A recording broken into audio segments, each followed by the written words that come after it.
Hello everyone, मैं ओम प्रकाश प्रजापति। आज true media के पॉडकास्ट में आपको एक ऐसी शख्सियत से रूबरू करा रहे हैं जो लेखिका हैं, गुरु माँ हैं और लाखों श्रद्धालुओं को अपनी भक्ति से उनकी जीवन यात्रा की शुरुआत करती हैं।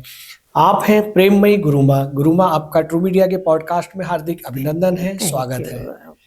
जैसा कि ट्रू मीडिया की परंपरा है, हम प्रश्नों की ओर चलते हैं। हमारा प्रश्न है कि गुरु माँ, फागुन मास को आध्यात्मिक दृष्टि से इतना पवित्र क्यों माना जाता है? ये जो फागुन महीना आया है, इसमें आप देखो तो सही कि कितनी भक्ति की लहर होती है जी। आप देखते हैं कि भगत प्रहलाद जो होली का फेस्टिवल आता है तो किस मंथ में है? फागुन महीने में। रंगों का त्योहार है, मिलन, नया सा वर्ष की वो शुरुआत होती है तो उसके बीच में लोगों का मिलन मिलाप, ऊर्जामय, जो इतने ज़्यादा ऊर्जामय बन जाएं कि पूरे साल तक के लिए हमारी ऊर्जा ऊपर की तरफ रहे। तो मीनिंग वो होता है, लेकिन हम बीच में मिक्स कर जाते हैं, उसको रियल मीनिंग को नहीं समझते हैं कि कारण क्या बनाया था उन्होंने, परमात्मा ने जो महीने बनाए हैं, जो उत्सव मनाए हैं, उनका रियल मीनिंग में जाएं तो उसका यही है कि हम ऊर्जामय रहें। तो ये भक्ति के महीने हैं, भक्ति की लहर में रहते हैं। गुरुमा, हम भी जानना चाहेंगे कि होली के पर्व के पीछे पौराणिक तथ्य क्या है, विशेषकर प्रहलाद और होलिका की कथा क्या संदेश देती है हमारे जीवन में? 2 शब्द हैं, होली। जी। आप इसको समझो तो अध्यात्म वे से होली, परमात्मा मैं तेरी होली। जब ये आ जाता है तो फिर तो आपको पता है उसमें सारी भक्ति की लहर हो जाती है कि एक प्रहलाद भगत की पूरी गाथा जो है, जो कहानी शुरू हुई थी, इस कहानी से आज अब मैं अगर बताऊं तो मैं आज सुबह से ही उस भक्ति में थी। पता नहीं मेरी भी प्रमोशन हुई कि आंखों में आंसू भी आ रहे थे कि परमात्मा का जो भगत है उसको दुनिया में कोई टच नहीं कर सकता। जितने भी तुम्हारे काले जादू है, कुछ है, ब्लैक मैजिक बोलो, टोनी टोटके बोलो, एक भगत जो परमात्मा का रियल समर्पित हो जाता है, वो एग्जाम्पल है प्रहलाद की, भगत प्रहलाद की। तो कथा उधर से शुरू होती है। जो एक राजा हिरण्यकश्यप थे, उन्होंने इतनी भक्ति करी ब्रह्मा की कि उसके बाद, भक्ति करने के बाद उन्होंने ऐसे आशीर्वाद मांगा कि मुझे अमर कर दो। बोलते अमर तो पॉसिबल नहीं है। फिर बोलते अच्छा ऐसा हो कि मेरी मृत्यु ना अंदर हो ना बाहर हो, ना दिन हो ना रात हो, तो ना नर हो ना पशु हो। इस तरह से उन्होंने उनसे वो वरदान मांगा। उन्होंने बोला ठीक है। तो इसके साथ में, हर चीज के साथ में देखो, परमात्मा ने हमें, जो हमें बुद्धि दी, हमें सीखना है कि इसका सबक क्या है कि तुम, जिसने, जहां से तुम्हें पढ़ाई मिली है, उन्होंने सारी विष्णु की जो थी करी, सारा भक्ति जो करी, अभी मैंने जिससे पाया मैं उसी का नाम नहीं आगे लाऊं। सपोज मैं अभी गुरु माँ बनी तो मेरे गुरु थे ना, जिनको मैं आगे रखती हूँ और मैं उनकी शिक्षा के मुताबिक, वो है मेरे आइडल और मैं पीछे। अभी हिरण्यकश्यप, असुरी संपदा क्या होती है कि असुर में तुम अपनी बुद्धि, अहंकार आ जाता है और तुम अपने को आगे कर जाते हो। अभी उन्होंने क्या करा कि उसके बाद उनके जो पुत्र हुए प्रहलाद, उनको भी नहीं पता था कि मेरे खानदान में ऐसा बेटा होगा जिसके अगेंस्ट वो जा रहे थे, पुत्र उनके फेवर में था। तो वो विष्णु की भक्ति तो कर चुके थे, लेकिन नहीं चाहते थे कि कोई भी विष्णु का नाम भी कहीं ले। थे बहुत अच्छे, वो प्रजा की तो बहुत ज्यादा, वो कद से परमात्मा से वैर था। हम लोगों का आपस में वैर होता है, उनका वैर सिर्फ परमात्मा से था कि विष्णु का नाम कहीं नहीं आना चाहिए। और ये जो प्रहलाद थे, इनके लिए उन्होंने अपने बड़े बड़े स्कूल खोले, टीचर रखे, शिक्षक रखे। और जब ये पढ़ाई कर भी रहे हैं तो इनको वो पढ़ाई नहीं समझ आ रही। और इसके पीछे कारण आप समझोगे, जो हम बोलते हैं ना, जब गर्भवती महिला होती है तो उसी समय जो वो अच्छी चीजें पढ़ती है तो बच्चे के ऊपर असर होता है। तो जब ये मैंने सुना, जब हिरण्यकश्यप के जो दूसरे, हिरण्यकश्यप और हिरण्यक्ष जो दोनों भाई थे ना, तो जब एक भाई के उनकी सजा मिली थी तो इन्होंने उनका बदला लेने के लिए ये कहीं दूर चले गए थे अपनी वो तपस्या करने। इसके बीच में ये गर्भवती थी, क्यादु जो उनकी वाइफ थी, वो किसी आश्रम में गई थी। अभी सोचो जरा, आश्रम में, उनको भी नहीं पता था कि उनका पुत्र ऐसा निकलेगा। उसने आश्रम में पला था तो वो सारा भक्ति का प्रभाव था, जो हमेशा उनके अंदर परमात्मा की भक्ति ही होती थी। जबकि राजा के पिता थे और राजा के पुत्र थे, हिरण्यकश्यप राजा थे। कहने का मतलब अगर हमें सत्य का साथ नहीं देना है, जैसे अभी जो सब बिगड़ रहा है, धर्म का साथ देखो कैसा बन रहा है। धर्म को लोग ऐसे ही रूढ़ावादी समझ रहे हैं, भक्ति को रूढ़ावादी समझ रहे हैं। उन्होंने बोला कि ये तो है ही नहीं, उस भक्ति को मानना ही नहीं जो पढ़ रहे थे प्रहलाद। और जब वो कुछ बोलते तो उनके मुख से विष्णु की बातें निकलती, परमात्मा की। जब हिरण्यकश्यप ने देखा, उसने पिताजी ने देखा कि क्या हो रहा है, तो उन्होंने टीचर्स को उल्टा डांटते थे। तो बोलते तुमने ये पढ़ाया है? बोलते हमने तो नहीं पढ़ाया ये सब। बोलते फिर ये कहाँ से निकल रहा है? ये उनका अपने आप अंदर से निकलता था कि जले थल विष्णु थले विष्णु, उनके मुख में यही रहता था। अभी उन्होंने सोचा कि ऐसे पुत्र को तो मुझे मार देना चाहिए। अभी ये जो होला अष्टक शुरू होता है, जिसको लोग बहुत ज्यादा मानते हैं कि ये 7-8 दिन जो है होली तक कोई शुभ कार्य नहीं करते हैं, क्योंकि यही 7 दिन थे जब प्रहलाद को हिरण्यकश्यप ने बहुत दुख दिए थे। पहाड़ों से फेंका, सांपों के बीच में रखा, नदियों में फेंका, बड़े बड़े हाथी के झुंड रखे, तो भी वो नहीं मरे। उनके मुख से यही था कि जले विष्णु थले विष्णु, है ही भगवान। कहने का मतलब सुनने वाले, आज मैं भी और ज्यादा जितनी होलियां गई होंगी, लेकिन आज जो मेरे में भी परिवर्तन आया, इधर आने से पहले मैं कमरे में भी बंद थी और इतनी ज्यादा जुड़ गई थी कि लगे अरे वाह, मजा भी आ रहा था कि अगर परमात्मा टोटल समर्पित हो तो तुम्हारा कोई बाल भी बांका नहीं कर सकता। वो जे 8 दिन जो उन्हें इतना तंग किया गया था, दुख दिया गया था, फिर भी देखा कि वो उनकी मृत्यु नहीं हुई है। अभी वो समझ गए कि इसका कुछ नहीं किया जा सकता है, इसको ऐसे ही रहने देते हैं। इतनी देर में उन्होंने देखा कि और क्या प्लानिंग की जाए, ये तो परमात्मा का नाम ही बिखेरता जा रहा है। नवदा भक्ति की तरफ ज्यादा ध्यान था उनका। उन्होंने, उनकी बहन जो थी प्रहलाद की बुआ, उसको वरदान था कि वो उन्हें आग नहीं छू सकती है। उनका एक दुशाला होता था, अगर वो ओढ़ती हैं तो वो नहीं जलेंगी। आप सुनो ध्यान से, आप भी मेरी तरह आज और ज्यादा भक्ति में और परमात्मा में ज्यादा प्रोग्रेस हो जाएगी। हर साल आती है होली, हर साल हम बढ़ रहे हैं उम्र में भी, लेकिन पता नहीं कब क्या चीज छू जाए तो हमारा जीवन बदल जाता है। तो जो सेम चीज आज मेरे में और ज्यादा हुई, जिस कारण मेरा इतना वो हो नहीं रहा था, ऐसा लग रहा था बस उसी में ही पायो जी मैंने राम रतन धन पाया, जैसा होना तो उसी में बैठी रहूं, आने को भी दिल नहीं हो रहा था मेरा। ऐसा कुछ सुबह ही हुआ है आज। और सोचो जरा कि अगर मेरे में इतना सुनने से फर्क हो गया, वो जो परमात्मा में लीन था पूरा, वो परमात्मा अपने भगत के लिए क्या नहीं करता। उसने अपनी बहन को बोला तू आग का पूरा जलाया कि उसमें बैठो इसको लेके, और ये तुम बच जाओगी, ये होलिका बच जाएगी, ये जल जाएगा। ये चीज को समझने के लिए प्यारे बच्चों, जिन्होंने भी आपने देखे होंगे होली जलाते हुए, हम जलाते हैं, सेलिब्रेट करते हैं, लेकिन इस चीज को अगर समझ गए ना, हम सब कुछ कर डालते हैं, लेकिन उत्सव का जो मीनिंग है वो नहीं समझते हैं, जिससे कारण हमारे में प्रोग्रेस नहीं होती है। कि जैसे ही परमात्मा के आगे कौन कौन हार सकता है, मतलब कौन जीत सकता है उसके आगे। और जैसे ही बैठी तो वो दुशाला ओढ़ के वो उसके ऊपर आ गया प्रहलाद के, होलिका जल गई, प्रहलाद जीवित रहा। तो ये सारा बुराई से अच्छाई की तरफ जाने का उत्सव होता है कि हर साल, यानी कि एक जितने भी त्योहार हमारे आ रहे हैं, आते हैं, उसमें से हमने जो एक हर साल सीख लिया, तो हम कहाँ से कहाँ पहुंच सकते हैं कि हर बुराई को मारने का त्योहार होता है, अच्छाई को मीन्स परमात्मा को सरेंडर करने का त्योहार होता है। जब उधर से भी बच गया तो क्या हुआ कि देखा इसको तो मौत ने टच नहीं करा। बोलते इतना तू मानता है कि खंबे में भी परमात्मा है, कन कन में परमात्मा, ले एक खंबा रख दिया जो बिल्कुल गर्म था, सोचा कि इसको चिपकेगा तो ये मर जाएगा। और उसी समय वो नरसिंह भगवान निकले उसमें से, जो आधे नर थे आधे सिंह थे। वो शाम का टाइम था, चौखट के ऊपर उस खंबे से निकल के, उसने प्रॉमिस किया था ना ऐसी जगह हो जहां मैं मरूं नहीं, ना दिन हो ना रात हो, ना नर हो ना पशु हो, ये सारे उसने प्रॉमिस करे थे। तो परमात्मा ने देखो क्या करा, उसी समय अपने बड़े बड़े नाखूनों से, नर भी नहीं है, पशु भी नहीं है, दिन भी नहीं है, रात भी नहीं है, और उस चौखट के ऊपर उन्होंने उसको चीर फाड़ दिया अपने उसको। लेकिन भगत की महिमा देखो प्यारे बच्चों, मैं चाहती हूँ हर एक सुनने वाला आज और समर्पित कर दो, नहीं तो हम बहुत समय अपना वेस्ट कर रहे हैं कि मेरे को किसने कर दिया, मुझे ये कर दिया। परमात्मा को मान जाओ, इसी होली पे होली हो जाओ उसके। मैं प्रॉमिस करती हूँ कोई भी बाल बांका नहीं कर सकेगा हमारा।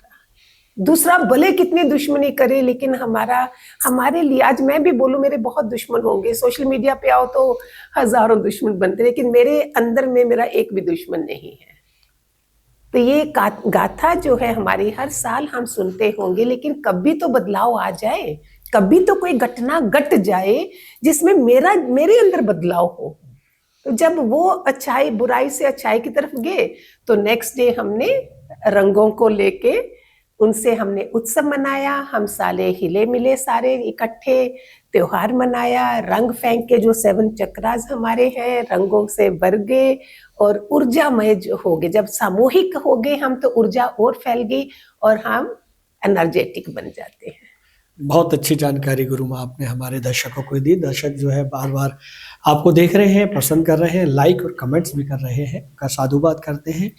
हम आगे बढ़ते हैं गुरु माँ, जैसा कि हमने धार्मिक ग्रंथों में भी पढ़ा है और अभी आपने भी चर्चा की बातचीत में कि जब एक गर्भवती महिला होती है, जब वो गर्भ धारण करती हैं, तो उस समय जो वो देखती हैं या महसूस करती हैं या जिसे जीती हैं, तो वो सारे गुण उस बच्चे के भीतर जाते हैं।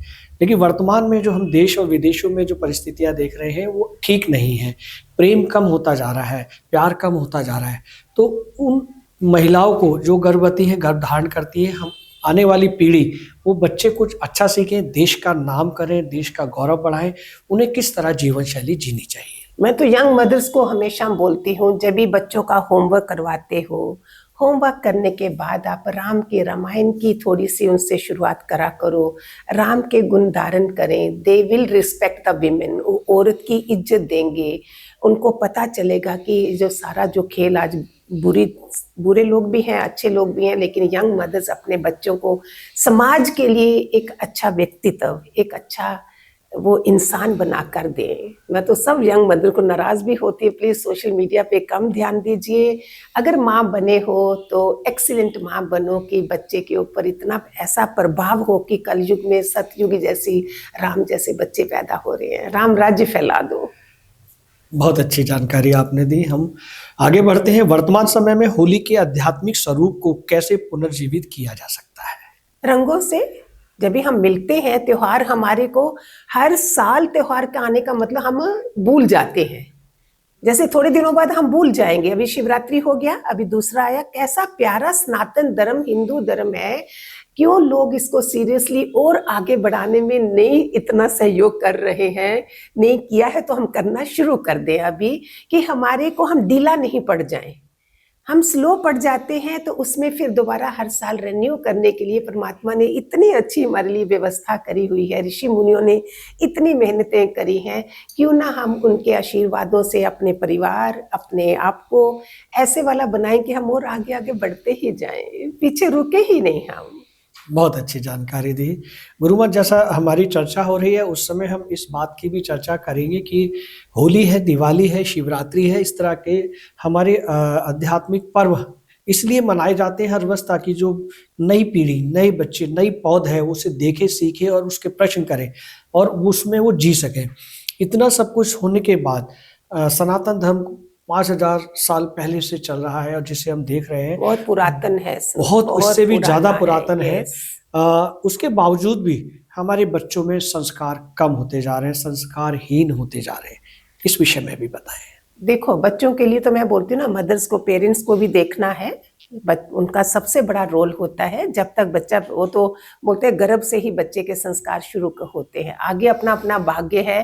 कईयों को देखो कैसे भाग्यशाली होते हैं कि माँ बाप का अच्छे मिल जाते हैं, कई बच्चे अच्छे नहीं मिलते, कई बार अच्छे बच्चे हैं तो माँ बाप का इतना अच्छा सहयोग नहीं मिलता। लेकिन आज हम जान गए हैं, कलयुग जो बोल रहे हो, इसके जैसा युग ही नहीं है जहाँ इतनी ज्यादा एज ऑफ नॉलेज है। हमें कोई ग्रंथ नहीं पढ़ने, हमें फोन हाथ में पूरी दुनिया है हमारी। उसी में आप ऐसे इतनी ज्यादा जानकारी है कि हम बच्चों को ऐसे संस्कार डालें, उनके संस्कारों से आप देखो कारे ही कारे मिलेंगे बच्चों को, अगर संस्कार अच्छे डाले हैं, आपने ध्यान दिया है। मैं तो एज ए गुरु माँ मैं वैदिक स्नान भी बताती हूँ, सब चीजें बताती हूँ कि बच्चों की ओरा आभा मंडल वो कैसे ऐसा रहे कि वो पढ़ाइयों में भी अच्छे निकले, चरित्रवान बने। तो उसी के लिए तो ये सारे देखो 4 रात्रि है हमारे पास, जितने भी त्योहार होते हैं ना, शिवरात्रि, होली की रात्रि, अभी शिवरात्रि की होगी तब भी हमने सबको जागरण करवाया। इसका भी साइंस है पीछे बहुत बड़ी, हमारी स्पाइनल कॉर्ड जो है बिल्कुल सीधी रहनी चाहिए। और इन दिनों में, इन्हीं रात्रियों में सबसे ज्यादा टोने टोटके बोलो, ब्लैक मैजिक बोलो, जो भी दुश्मनियां होती लोग करते हैं, जो भी तंत्र बहुत ज्यादा खुल गया है, हर जगह पग पग पे डर है। तो अगर जो सीधा रहता है, जागा रहता है इन रात्रियों, उन पे कोई अफेक्ट नहीं होता, ये माना गया है। तो शिवरात्रि को तो हमने सबको ही जगाया, इवेंट कर देते हैं। अभी होली की रात आपको मिली है, ग्रहण की रात, होली की रात, शिवरात्रि की रात, दिवाली की रात। अगर आज भी मैं इधर बैठी हूँ तो हमने इन सब चीजों का फायदा उठाया है। हमने तपस्याएं करी हैं, मंत्र जाप करे हैं, साधनाएं करी हैं, जिससे अगर माँ बाप कर रहे हैं तो बच्चों के ऊपर अफेक्ट होता ही होता है। जो चीज आप करोगे वो बच्चे करेंगे। एक बहुत अच्छा सीन था, ट्रेन में एक माँ बेटा बैठे हैं, माँ भी किताब पढ़ रही है तो बेटा भी किताब पढ़ रहा है। तो कोई सामने वाले पूछ रहे वाओ, तो बोलती देखो ना, मैं अगर पढ़ रही हूँ तो वो भी करेगा, मैं मोबाइल पे होती तो वो भी मोबाइल ही देखता। तो हम सारे समझ जाएं, अपने पे मेहनत करें कि जो हमारा आचरण होगा वही बच्चों पे जाएगा। उन पे मेहनत करें बच्चों पे। हमारे शास्त्रों में बहुत कुछ दिया गया है। और इतना मॉडर्न नहीं बने कि नहीं जी वी डोंट बिलीव, हम मानते नहीं है। क्यों नहीं मानते हैं प्यारे बच्चों, मॉडर्न के मॉडर्न रहो और अपनी सारी संस्कृति जो है उसको अपनाते जाओ, आप ही सुख पाओगे। नहीं तो बच्चे वृद्धाश्रम में छोड़ आते हैं, क्यों करेंगे। हम बचपन से संस्कार ऐसे डालें कि वो रिस्पेक्ट करें। उनको पता है कि राम राज्य फैलेगा, कि बड़े बुजुर्ग जो हैं वो दशरथ कौशल्या है, माँ बाप सीताराम है और बच्चे लव कुश है। मैं सबको इस तरह से पूरे घर को राम राज्य की तरह बना देती हूँ। बहुत अच्छी जानकारी गुरु माँ आप दे रही हैं। हम यहाँ ये भी जानना चाहेंगे गुरु माँ कि जैसे होली की रात और दिवाली की रात में कुछ लोग तंत्र विद्या करते हैं, वो तंत्र विद्या दूसरे का नुकसान करने के लिए और अपना लाभ, अपना फायदा करने के लिए करते हैं, ऐसा जाना जाता है। क्या तंत्र विद्या से दूसरों का नुकसान कर सकते हैं? किसी व्यक्ति का आर्थिक, सामाजिक या व्यक्तिगत नुकसान होता है क्या? सिर्फ एक भ्रम है? किसी को अगर मैंने मारना है ना, रोज ही घर में भी आप सिर्फ उसके नेगेटिव पॉइंट देखते कि उसको वो बोलते जाओ, एक दिन वो हो जाएगा। जो तुम कहते हो वो इंसान बनता है, जो सोचते हो वो बनता है। इसलिए बोलते हैं कि इन चीजों से दूर रहो, वो चीजें करो जिससे दूसरे का नुकसान नहीं हो। और सबसे बड़ा होली से, हिरण्यकश्यप से ये सीखने का है कि पढ़ाई में अहंकार पहले आता है। अभी सारे लोग, हम भी पढ़ाई कर रहे हैं, ऑफिस जा रहे हैं, कॉलेज जा रहे हैं, लेकिन वो पढ़ाई क्या कर रही है, मैं को अहम को ला रही है बीच में। तो जहां अहम आ गया वो फिर समाज के लिए अच्छा नहीं रहा ना। तो हिरण्यकश्यप ने इतनी तपस्या करी तो क्या करा, आज देखो क्या करा है। हम ऐसी पढ़ाई नहीं करें जिसमें हमारा अहम इतना बढ़ जाए कि हम कुछ समझे ही नहीं दूसरे को, और मेरी उस पढ़ाई के लिए कोई अप्रिशिएट भी नहीं करेगा। आप जितना हम्बल रहेंगे, जितना निमान, जितने ऊंचा जाते हो ना, उतना इतना नरम बनते हो। फ्रूट को देखो, जब पक जाता है फ्रूट बोलता है मुझे खा लो। वही कच्चा फ्रूट जो है वो देखो, कच्चे आम को आप नहीं तोड़ोगे, पक्का फ्रूट बोलता है खा लो। ऐसे जितनी आप पढ़ाई कर लेते हो, अच्छे बनते हो, इतने निमाने बनो, ये आपकी और ब्यूटी है और सुंदरता है इसमें। बहुत अच्छे जानकारी आप दे रही हैं गुरु माँ। हम आगे चलते हैं होली पर। जो होली पर्व है हमारा, होली पर भांग सेवन की परंपरा का ऐतिहासिक और आध्यात्मिक संदर्भ क्या है, इसी तरह हमारे दर्शकों को बताएं। देखो, भांग का मैंने भी सुना था, पहले तो बुरा लगता, जब मैंने और जानकारी करी उसमें देखा, भांग रखी गई थी साधकों के लिए जी। सो दैट जब वो लेते थे तो वो उनको थोड़ा हायर लेवल हो जाता था, तो वो अपनी साधना में ज्यादा तपस्या साधना कर सकते थे। अभी संसार में क्या बना दिया उसको, नशा करके, और कितना बेहयात बोलो, क्या बोलो, आपकी किस तरह से त्योहारों को बनाया जाता है जिसमें चरित्रहीन बन जाते हैं। अब देखते हो हर कोई भाभियां बना देते हैं इन दिनों होली के टाइम पे, कितना गंदा रंगों से क्या व्यवहार। अभी सोचो अभी क्या हाल हो, जो पहले इतना था। तो आज जब पूरी औरतें कवर्ड थी तो ये हाल था, आज क्या हाल होगा। हम सबको इस तरफ ध्यान देना है। हमने अपने सनातन धर्म को और आगे बढ़ाने के लिए इन सब जो भी हमें ये नग्न अवस्था, ये अवस्थाएं दिख रही हैं, हमने ये इन चीजों को समझना है, इन चीजों को आगे और बढ़ाना कि हमारा सनातन धर्म, हिंदू धर्म हमारा जो है उसमें ऋषि मुनियों की तपस्या की हुई बेकार नहीं जाए, और उस चीजों को हम अपनी जिंदगी में अपनाएं। हर उत्सव, हर त्योहार का मीनिंग यही होता है कि मैं हर वेले जागूं।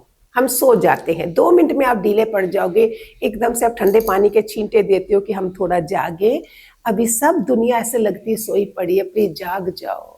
ये जो होली के त्योहार आया है, शुरुआत हुई है 2026 की, इतने प्रेडिक्शंस बताते हैं नेगेटिव, ये होने वाला, ये हम ऐसा ऊर्जामय बन जाए कि बस परमात्मा का देखो ना, प्रहलाद को कुछ नहीं हुआ तो हमें भी कुछ नहीं होगा। तो ऐसे वाला जागते जाओ, ये मकसद है पूरा इन सब चीजों का। बहुत अच्छे गुरु माँ। हम आगे बढ़ते हैं। आपने पूरे देश ही नहीं विदेश के वातावरण को प्रेममय बनाने का आप पिछले कई वर्षों से प्रयास कर रहे हैं। इस अवसर पर और इस मौके पर आपने जो ऊर्जावान कार्य किया है अपने प्रेम करने वाले अनुयायियों को, अपने भक्तों को, इस एवज में आपको देश से नहीं विदेशों से भी अनेक पुरस्कार प्राप्त हुए, जिनमें एक लाइफ टाइम अचीवमेंट अवार्ड है और एक हीरो में हीरा सम्मान है। इस तरह के अनेक सम्मान आपको प्राप्त हैं। हम चाहेंगे कि ऐसे सम्मान आपको प्राप्त हुए तो आपको क्या फील हुआ, और सम्मान मिलने के बाद और ज़्यादा कार्य करने की क्षमता मिलती है, इनके बारे में भी बताएं। सबसे पहले जब मेरे को मिला था अवार्ड, तो मैं तो अपने गुरुदेव को, जो भी शरीर से नहीं थे, मैं तो उन्हीं के लिए बोला कि आपके कारण है, आप नहीं होते तो मैं आज इधर भी नहीं होती। तो ये उनकी दी हुई शिक्षा थी जिसके कारण मुझे, ये मैंने तो सोचा भी नहीं था अपनी जिंदगी में। हम तो एक मोक्ष पाने आए थे, अपने गुरुओं के सत्संग में आए थे, गुरु लोग मिले थे तो सोचा मोक्ष लेना है। किसी चीज़ का नहीं पता था कि कोई गुरु माँ भी बनाएगा, कोई अवार्ड भी मिलेंगे, कुछ भी होगा। तो अगर मेरे अनुभव से सुन रहे हैं आज पॉडकास्ट, जो भगवान कृष्ण ने भी अर्जुन को बोला है, तेरा कर्म करने में फल है, फल की इच्छा में नहीं है, कर्म करने में है। मैं उसी में लगी हुई थी, मैंने पीछे मुड़ के देखा भी नहीं, कोई थैंक यू भी बोल रहा है, नहीं बोल रहा है। तो ऊपर निराकार देख रहा था, सिद्ध पुरुष देख रहे थे, गुरु लोग देख रहे थे। किसने प्लानिंग की मुझे नहीं पता है, और जब दिया गया तो आंखों में आंसू ही थे। परमात्मा ये तेरा ही है, तेरा ही दिया हुआ है। उससे और नम्रता आती है, और लगता है कि हम थोड़ा भी किसी का दिल भी नहीं दुखे, और आगे बढ़ते जाए। अगर इतना करने से ये मिला तो और आगे परमात्मा पता नहीं क्या देगा। लेकिन मैं आई थी मोक्ष पाने, मैं ये सब पाने नहीं आई थी। बहुत अच्छी जानकारी गुरु माँ। हम आगे बढ़ते हैं कि युवाओं में जो इस वर्तमान स्थिति में निराशा और तनाव की स्थिति ज़्यादा बढ़ रही है, क्या होली जैसे उत्सव पर उन्हें ये सकारात्मकता प्रदान हो सकती है? इन्हीं लोगों के लिए ये ज्यादा बनाए गए हैं, क्योंकि ऐसे तो देखो युवा के लिए ही जो बेचारे सारा टाइम पढ़ाई में उसमें तल्लीन रहते हैं, और अभी तो कितना बीच में डिस्टर्बेंस भी आ जाती है जब इतना कुछ खुला पड़ा है, हमारे हाथ में मोबाइल है, इसका दुरुपयोग भी है, सदुपयोग भी है।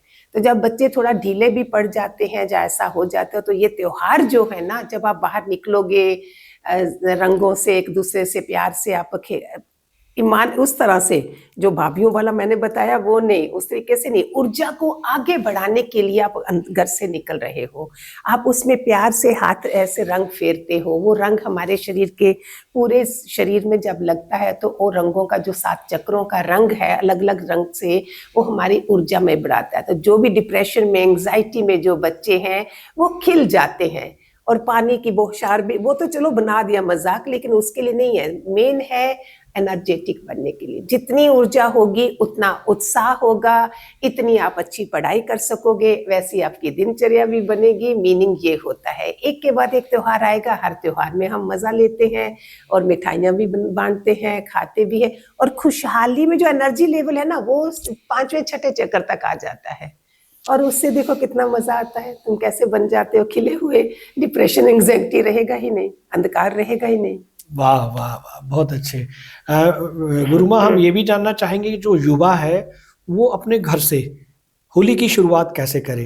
अपने माता पिता के चरण स्पर्श कर, उनके माथे पर तिलक लगाकर, पहले अपने बड़ों के मंदिर में जो जी ठाकुर होते हैं, हम शुरुआत उधर बड़े तो हैं ही हैं, वही हम परमात्मा से भी बड़ा उनको देते हैं इज्जत, लेकिन जो भी मंदिर में अपने गुरुदेव हैं, आपके ठाकुर हैं, हम रंग पहले उधर से शुरू करते हैं। उन सबको टीका लगा के उनसे आशीर्वाद लेके फिर अपने बड़े बुजुर्ग जो हैं उनसे हम आशीर्वाद लेते हैं। शुरुआत ऐसे की जाती है, फिर उसके बाद पड़ोस में, फिर आगे आगे फ्रेंड सर्कल, जितने भी तुम्हारे नियर डियर्स हैं उनके साथ प्यार से हम खेलना शुरू कर देते हैं और अपनी ऊर्जा को जगाते हैं। गुरुमा, जो युवा वर्ग है वो ज्यादातर आज होली जैसे पर्वों पर नशा करने की कोशिश करता है या नशा करने के लिए ही ये उत्सव मनाता है। उन युवाओं को क्या कहेंगे वो कि मैंने बताया ना, ये जो नशा, ये अगर साधक हो तो इससे एक्सीलेंट, सो दैट आप अध्यात्म की यात्रा पर भी बहुत अच्छी तरह से बढ़ोगे। अगर फजूल के नशे में लगते हो तो आई एम सॉरी, आपका फिर देख लो, फिर आगे आपका कैरियर क्या होगा, आपका चरित्र क्या होगा, उसके बीच में हमें पहले से ही ये सब चीजें रोक देनी है ना। गुरुमा, हम ये भी जानना चाहेंगे कि फागुन ऋतु को प्रेम और भक्ति का महीना क्यों कहा जाता ये है? राधा कृष्ण का प्रेम है सारा, और राधा कृष्ण के प्रेम के जो आपको पता है कैसा वहाँ क्या है, वो बरसाना में जो रंग खिलता है। आपका एक बहुत प्यारा रील आ रही थी अभी कि जब कृष्ण भगवान मथुरा चले गए तो रंग भी क्या है इनमें, वो प्यार अगर पड़ेगा तो रंगों में मजा आएगा ना। तो जब मथुरा में कृष्ण भगवान नहीं थे उधर, तो राधा ने रंग तो लिया हाथ में, लेकिन उसमें कुछ भी वो नहीं था, क्योंकि कृष्ण नहीं थे तो वो रंग में ऐसे ही उड़ा दिया। तो कहने का मतलब प्रेम के बिना उसमें मजा भी नहीं है। और दो लाइनें मैं बता दूं आपको, इतनी प्यारी है। प्रेम बिना ज्ञान कहाँ, ज्ञान बिना मुक्ति कहाँ, प्रेम बिना ज्ञान सुना सुना कहे कृष्णा। बहुत अच्छे गुरु। प्रेम के बिना कुछ भी नहीं है। जैसे खाने में नमक वो नहीं, मसाला नहीं है, तो ऐसे प्रेम के बिना कुछ बहुत कम हो रहा है, इसको हम बनाए रखें। गुरुमा, कहीं ये जो हमारा प्रेम है, प्रेम रस है, अपनत्व है, ये डिजिटल युग में त्योहारों की आत्मा को खत्म कर रहा है। तो कोई शुभ संदेश होता है तो हम डिजिटल के माध्यम से, यंत्रों के माध्यम से उसको हम प्रसारित कर देते हैं, लेकिन व्यक्तिगत तौर पे जुड़ना पसंद नहीं करते आज के युवा। इधर ये गलती हो रही है, ह्यूमन टच नहीं मिल रहा है। ह्यूमन टच ज्यादा चाहिए होता है, जो डिजिटल टच है। अभी रिसेंटली था, किसी ने फोन करा कि आज मेरा बहुत हैवी डे लग रहा है, आई एम नॉट फीलिंग, ऐसे लिखा होगा कि मुझे अच्छा नहीं लग रहा है। तो डिजिटल वे से किसने बोला, दो चार उनको इलाज भी दे दिए, ये भी दे दिए। तो आजकल का रिवाज ये, वही तुम जाके 2 मिनट में ह्यूमन टच दे दो, अपना टच प्यार दे दो, तो देखो उस इंसान को कैसे उठ जाएगा। तो अगर हमें पता भी चल रहा है तो हम शुरू करते ना, हम सिर्फ बातें कर दे। अगर मैं भी वही कर रही हूँ तो मेरा इधर बोलने का मतलब क्या हुआ। अगर मुझे ऐसा है तो हम ये करना शुरू कर दे। हमने तो उस समय फोन भी नहीं, फोनों का तो हमने बहुत फायदा उठाया हुआ है। कई साल पहले ही कई लोग अगर बीमार पड़े हैं, हमारे सत्संग भाई बहनें होती थी, अगर पता चला वो ठीक नहीं है तो देखो फोन के जरिए ही वो बीमार पड़े हैं, लेटे हैं घर में, तो मैंने ऐसे ही बोला कि देखो पक्षियों को पता है कौन से होटल में लंच डिनर होना है, क्या होना है, वो है। तो तुम तो ऐसे बैठी हो, देखो पक्षी फिर भी उड़ रहे हैं, फ्लाई कर रहे हैं, हम क्या ऐसे ढीले ढीले पड़े। आप मानोगे नहीं, वो फोन से बेड के ऊपर से उठ गए। तो ये भी तो निष्काम है कि तुम अगर डिजिटल वर्ल्ड है जहां नहीं पहुंच सकते, उसके जरिए भी आप अपने रिलेशनशिप भी अच्छे रख सकते हो। किसी को हार्ट भेज दो, किसी को कुछ ऐसे बैठे बैठे कर दो, क्या जाता है, फ्री में आप दूसरे को रिस्पांस दे रहे हो, वो भी फर्क है। और ह्यूमन टच से तो और भी ज्यादा फर्क पड़ेगा। बहुत अच्छी जानकारी दी। अगर हम डिजिटल का इस्तेमाल कर रहे हैं लेकिन उससे हम बातचीत करें, संदेश देकर ना छोड़ें।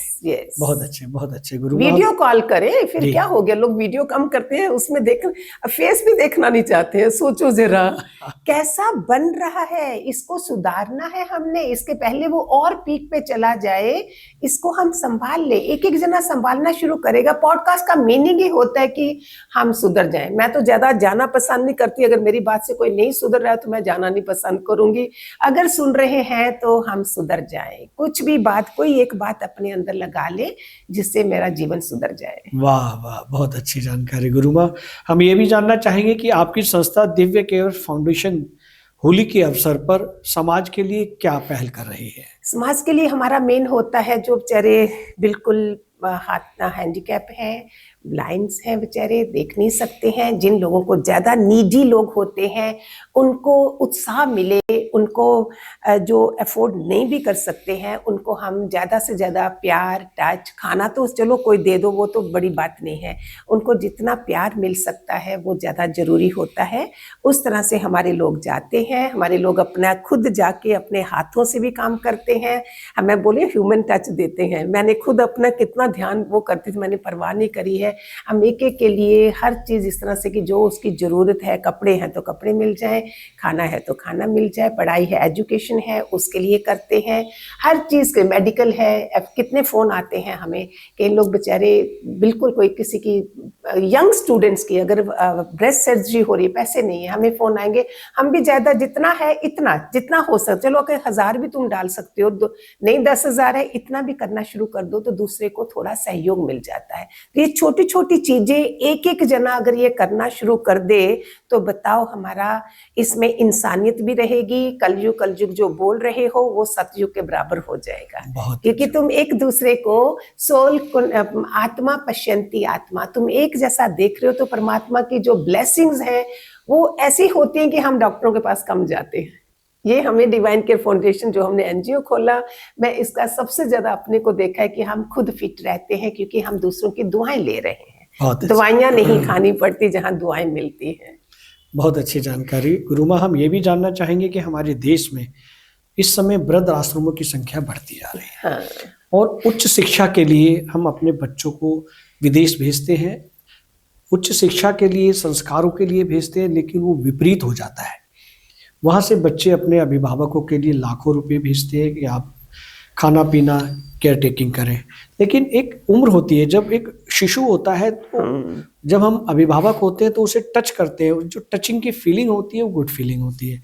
ठीक वही जो हम वृद्धावस्था में पहुंच जाते हैं तो हमें अपने बच्चों की फीलिंग की आवश्यकता होती है, इसमें ना कि लाखों रुपए की। आपने क्वेश्चन बहुत ही अच्छा लिखा है, करा है, लेकिन इसमें अगर और जागरूकता चाहिए जी। अगर बड़ा भावनात्मक वे से बोलूं तो आप हम वैसे ही बेचारे बेचारे रह जाओगे, वो नहीं रहना चाहिए जी। और सब होते भी नहीं है आजकल।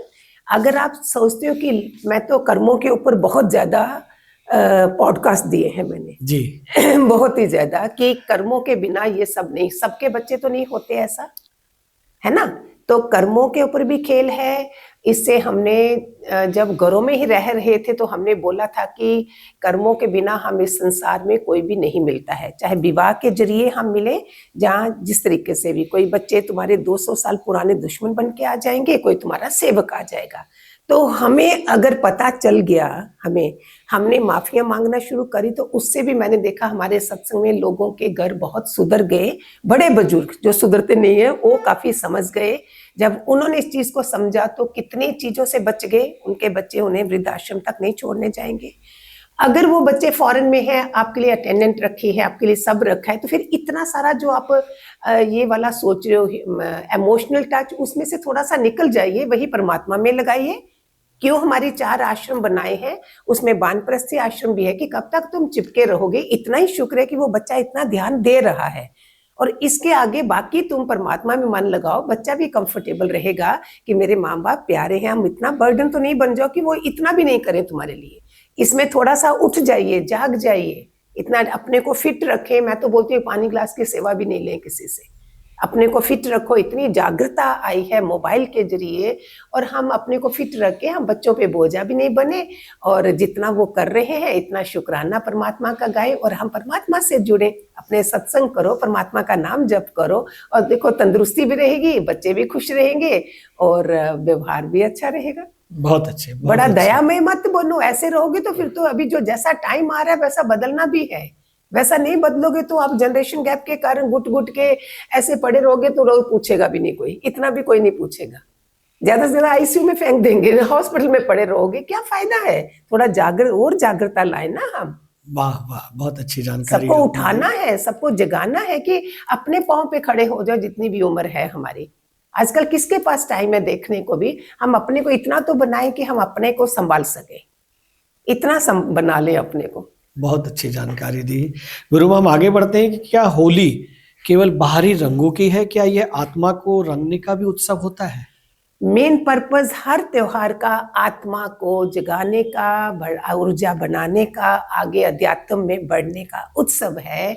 लेकिन कितनी दुनिया है, 8 अरब दुनिया, उसमें से कितनी दुनिया ये सोचती होगी, ये सब उसको सहयोग मिलता होगा कि परमात्मा की कृपा मिलती है, ईश्वर कृपा, गुरु कृपा, अभी अपनी कृपा आप कर, ये कितनी दुनिया करती होगी। अभी अगर मानो तो जितनी दुनिया 800 करोड़ बोलते हैं, कितना इधर है जहाँ जितना भी पॉपुलेशन बोलते हो, उसमें से 1% मैं देखती हूँ लोग सोचते होंगे कि मैं गर्भ से पहले कहाँ थी, कहाँ था, आज मैं कौन हूँ, मैं कहाँ से आया हूँ, ये जागरूकता ही नहीं आती है। बताइए क्या किया जाए, क्यों ना हम इस तरफ ध्यान दें कि मैं कौन हूँ, ये कौन मुझे लोग मिले हैं। इससे क्या होता है, इसका मतलब मैंने हर जन्म बेकार जन्म जिया और मैं आती जा रही हूँ, मैंने कभी किसी सत्पुरुष की कृपा नहीं बरसी, किसने मुझे गोल नहीं, लक्ष्य नहीं बताया कि मैं क्या करने आई थी। तो जब ये पता चलता है तो तुम देखो तुम्हारा जो दिशा है कैसे बदलती है, और दशा अपने आप बदल जाती है जब दिशा बदलती है। गुरु हम ये भी जानना चाहेंगे कि जो व्यक्ति है, जो मनुष्य है, जो पंच तत्व से बना है, उसको जीवन कैसे जीना चाहिए, उसकी दिशा क्या है, उसका लक्ष्य क्या होना ये चाहिए? 5 एलिमेंट्स जो है ना, पांचों तत्व जो है, ये परमात्मा ने हमारे लिए दिनचर्या से शुरू करे हैं कि टाइम पे सोना, नेचर के मुताबिक रहना और टाइम पे ही जागना सबसे बढ़िया होता है।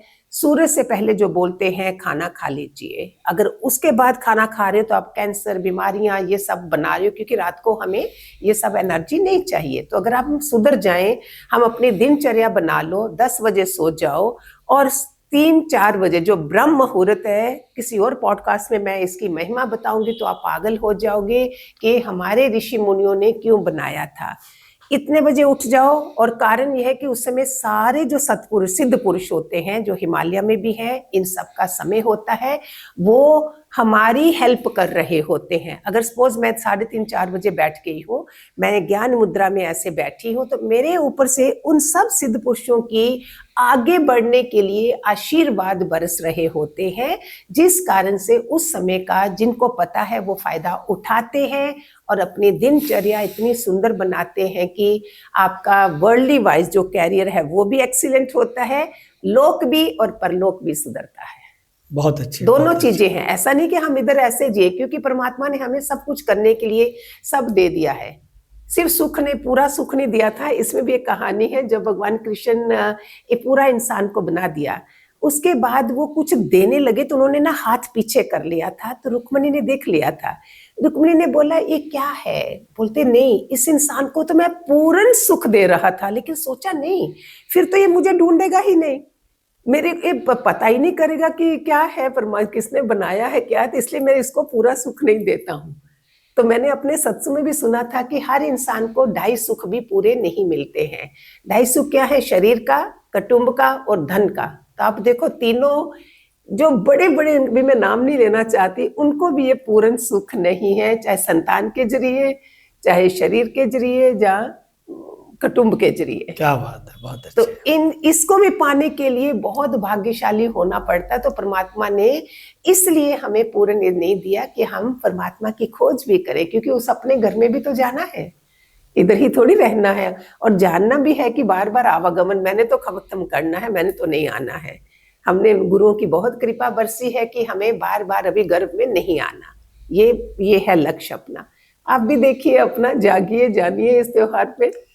बहुत अच्छी बात गुरुमा आपने बताई। हम ये भी जानना चाहेंगे आपके मुख से कि प्रेम रस, होली की शुरुआत, होली के रंग में रंगने की शुरुआत वृंदावन मथुरा से होती है। यस, श्री कृष्ण के द्वारा होती है, उनके प्रेम रस से, उनके अनुभव से, उनके जीवन जीने की। और बताया जाता है कि सबसे बड़े व्यापारी कहें या ज्ञानदाता श्री कृष्ण ही रहे हैं। तो हम दर्शकों के लिए जानना चाहेंगे कि बरसाने की होली किस तरह मनाई जाती है और हमें अपने जीवन में उसको कैसे उतारना चाहिए? देखो, एक तो पहले भगवान कृष्ण की एक तो 64 कला, 16 कला संपूर्ण, ये सब चीजें अगर हमें पता है तो हम समझ जाएं कि उन्होंने कोई राधा का वो नहीं चुना था कि कोई लव अफेयर चला रहे थे, जहाँ कोई गर्लफ्रेंड बनाई थी, जहाँ कुछ था।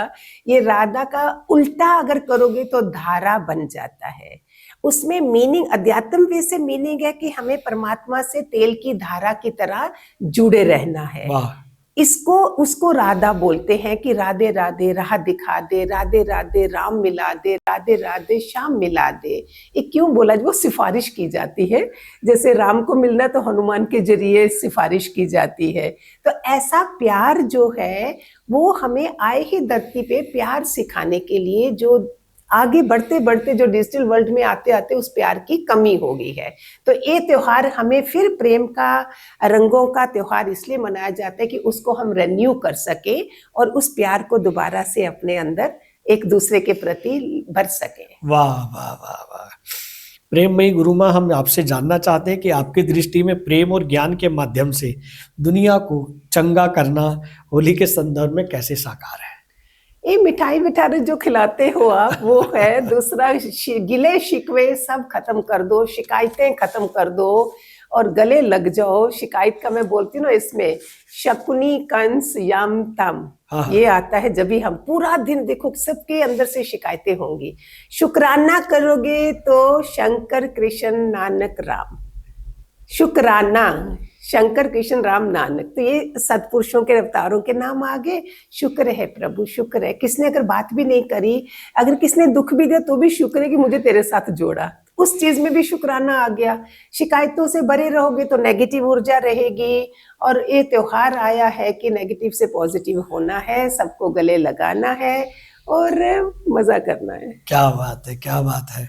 गुरु माँ, हम एक सामाजिक प्रश्न आपसे करना चाहेंगे जिसकी बहुत आवश्यकता है कि आजकल के युवा दंपति एकल परिवार जीना पसंद कर रहे हैं और एकल परिवार जीने के साथ साथ उनके वैवाहिक संबंध के तलाक वाले केस न्यायालय में दिन प्रतिदिन बढ़ते जा रहे हैं।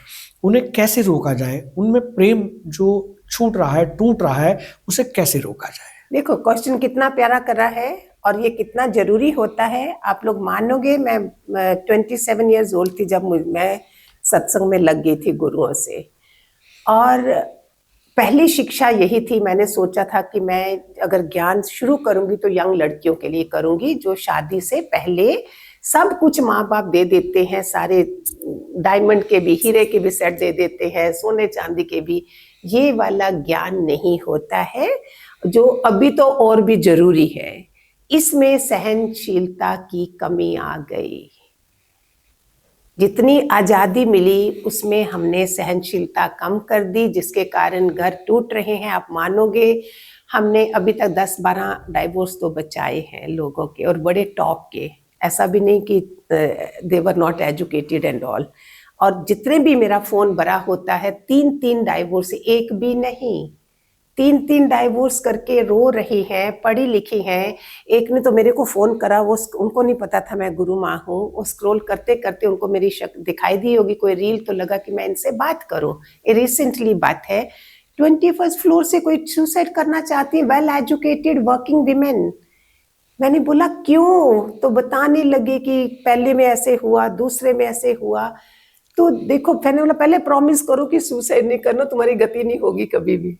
हमें शास्त्रों में लिखा है कि जो आत्महत्या करता है उसको तो लटकता रहता है, भूत प्रेत बनता है। पहले तो ये सोचना बंद करिए, सहनशीलता रखिए, अपने बच्चों की खातिर अपने घर को बनाए रखें। मैं तो समाज को यही बोलूंगी, हर लड़की को यही बोलूंगी कि पहले इतने बड़े बड़े कुटुंब होते थे, जो हम अपने मम्मी को भी देखे, उन्होंने कैसे बड़े ससुराल मायका सब संभाला और इतने बच्चे होते थे। अभी तो कम कम कम हो रहा है। और ये क्वेश्चन है कि वो बच्चे पैदा नहीं करना चाह रहे हैं, शादी अभी तो आजकल लिविंग रिलेशनशिप में है। तो जैसे जैसे ये होता जाएगा तो देखो समाज का क्या हाल होगा। उल्टा बोल रहे हैं कि गवर्नमेंट पैसे देगी अगर तुम 2-4 बच्चे और पैदा करो। अभी तो और भी ज्यादा फैसिलिटेट कर रहे हैं हमें वो। तो अपने समाज की खातिर ही हम अपने घर को मंदिर बनाएं, अच्छी बातें सुने, इस मोबाइल का सदुपयोग करें जिसमें हम अपने घर को राम राज्य में ला सके। ये बहुत जरूरी है एक एक के लिए। जो भी आपका रोना भी कुछ है, जाइए परमात्मा के आगे रोइए, दुनिया से रो के कुछ नहीं मिलता है। वाह वाह। परमात्मा के आगे रोइए, कोई परमात्मा कोई सत्पुरुष दे देगा। मैंने बोला जिसका कोई गुरु नहीं कुछ नहीं, भगवान शिव जी को बना लो, शिव जी को बोलो मेरे को मार्गदर्शन दीजिए, वो कोई इष्ट देव दे देंगे आपको, किसी से मिला देंगे आपको, वो सहयोग देते हैं।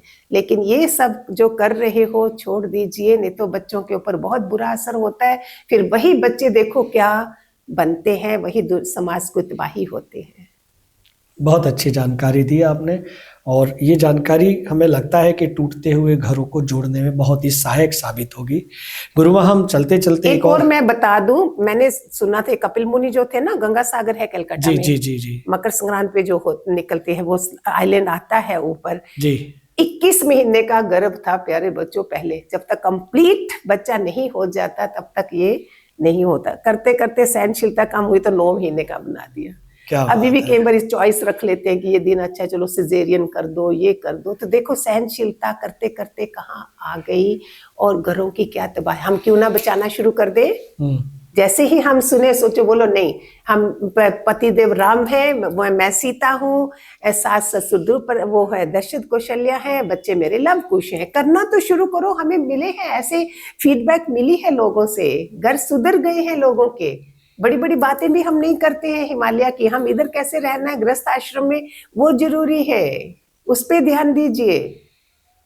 बहुत अच्छी जानकारी गुरुमा, आपने बताया कि पहले जो महिलाएं थी 21 महीने का गर्भ रखती थी। एक और प्रश्न यह आ रहा है कि पहले जो हमारे बुजुर्ग हुआ करते थे वो 900 वर्ष जीते थे, लेकिन हमारे जो अभी दादा दादी नाना नानी हैं उनकी उम्र घटकर 100 के आसपास रह गई, लेकिन जो वर्तमान स्थिति चल रही है वो 60 70 80 हो गई है। वो भी कम है अभी। क्या कारण है, क्या कारण है कि हमारी उम्र कम होती जा रही है, हमारी हाइट कम होती जा रही है, हम मानसिक धैर्यता कम करते जा रहे हैं, इस पर भी चर्चा। मानसिक धैर्यता भी कम है, ग्लोबल चेंजिंग जो बोल रहे हैं वो क्योंकि हमारे में बदलाव आ गए हैं उसके कारण है, मन मुटाव हो गए हैं, दिल कस गए हैं, अतिथि देवो भव कहीं भी नहीं है, और पैसा बहुत है लेकिन दिल कसे हुए हैं, जिसके कारण धीरे धीरे देखो उसमें मन की कोई रहा ही नहीं जिससे आप बात कर सको। इसलिए तो बोलते हैं कि सत्संग बहुत जरूरी होता है, वहां तुम्हें अपना कोई रिश्तेदार नहीं होता, तुम उससे बातचीत कर सकते हो, खोल सकते हो,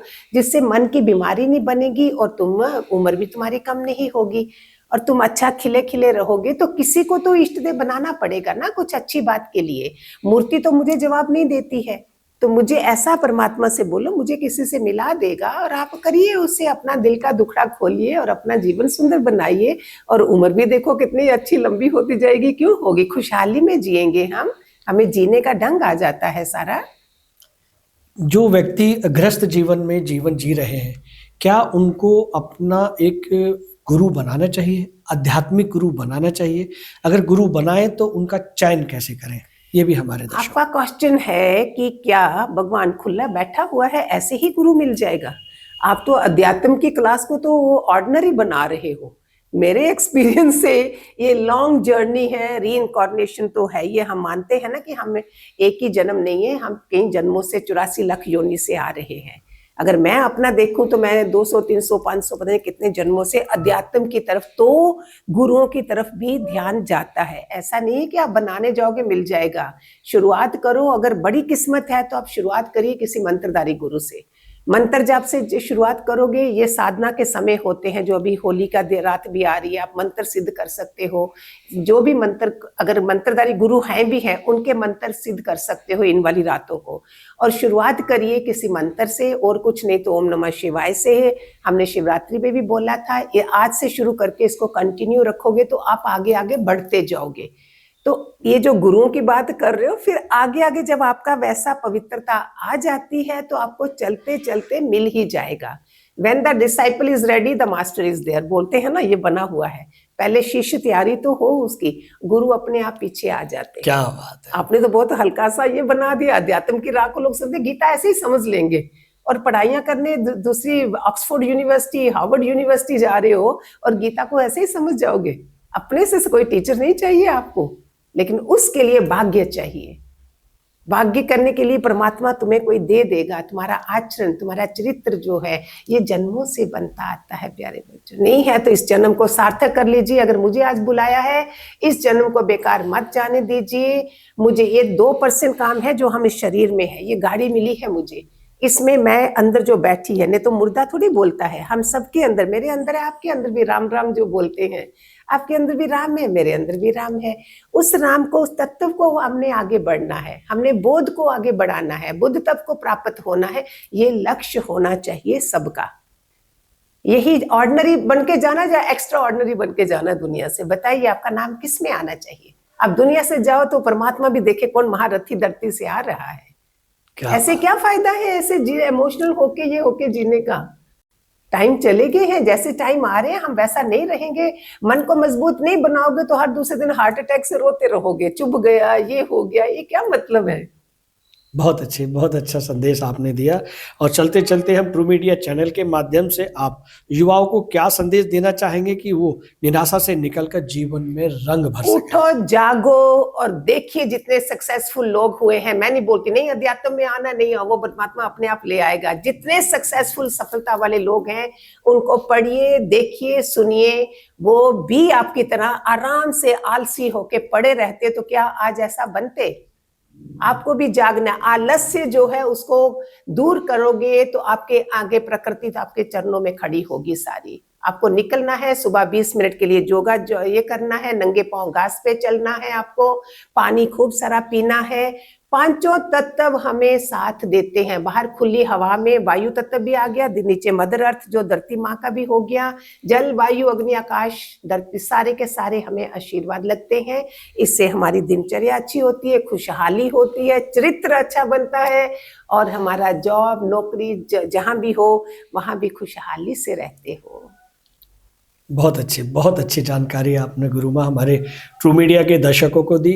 और आपने अपने बेशकीमती समय से ट्रू मीडिया के लिए इतना समय दिया, उसके लिए धन्यवाद। और मैं दर्शकों को कहना चाहूँगा कि ये पहला पॉडकास्ट है, आखिरी नहीं है। हम जल्दी मिलते रहेंगे और गुरु माँ से आशीर्वचन लेते रहेंगे। नमस्कार। हरिओम, हरिओम।